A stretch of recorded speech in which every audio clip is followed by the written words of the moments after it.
A poll in November last year by the Boston Consulting Group showed most Filipino families, or 64% of those surveyed, are one medical emergency away from financial ruin. Small wonder residents of Parañaque communities rushed in droves to avail of free medical diagnosis, lab testing, clinical treatment, and medicines care of First Lady Liza Marcos's Lab for All caravan.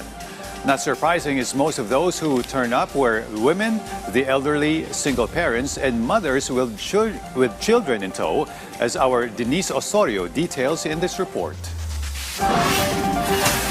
Healthcare was what many in Parañaque came for at the Lab for All caravan today, because it's not only the illness itself they're up against, but the cost and the long drawn-out business of chasing consultations, diagnostic tests, and medicines. What was particularly striking was the number of women who turned up. Some were expectant mothers, some had infants in tow. Others came along with elderly relatives, showing just how often health concerns are carried by the whole family. One of them was Maricel Rodolfo, who came to have her thyroid checked and was hoping for free medication, including for her child who has an eye condition.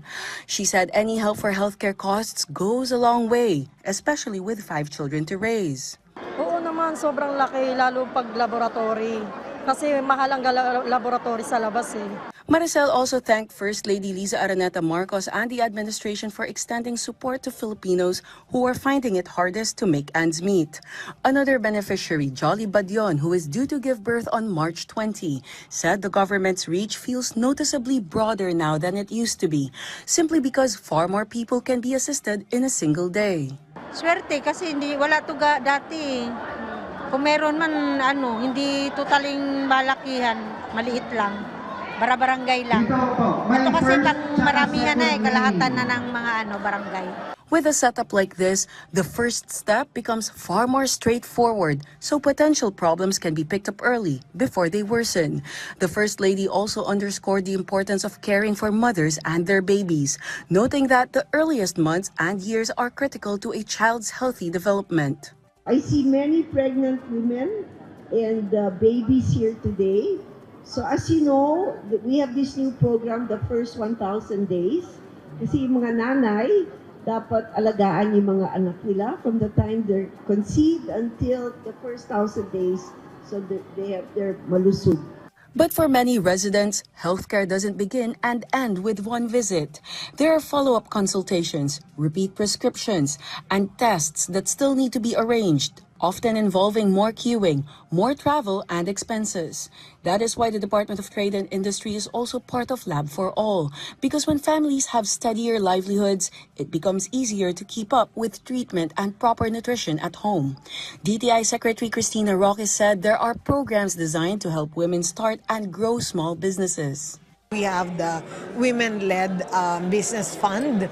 We also have the Women-Owned Fund. We're setting aside 2 billion po para sa mga MSMEs that are women, that are owned by women, na pwede silang mag-invest, pwede silang mag-grow. Kasi ang gusto po natin ng ating Pangulo is to have a double income family. So meron na tayong fund para yung mother makapag-umpisa ng kahit maliit na negosyo sa bahay hanggang lumago po ito. Roque added that many large businesses began as MSMEs, of which around 60% are owned by women. Meanwhile, Parañaque Mayor Edwin Olivares stressed the priority is continuity, so residents screened and checked through Lab for All are properly guided towards follow-up care and health centers for primary services, and referred to hospitals for more serious conditions. Actually, malaking bagay sa amin itong Lab for All na binaba ni First Lady Liza Araneta Marcos kasama yung mga national government agencies. Almost 2,000 ang nakinabang po dito. Pero sabi nga natin, sustainable dapat. Tuloy-tuloy yung ating pagbibigay ng ating medical services sa ating city.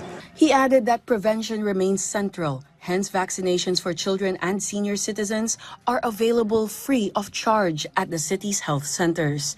Beyond bringing primary health care closer to Parañaque residents, the program also carries a strong message of women empowerment, especially fitting for this month of love. Denise Osorio for the National Television Network for a new and better Philippines.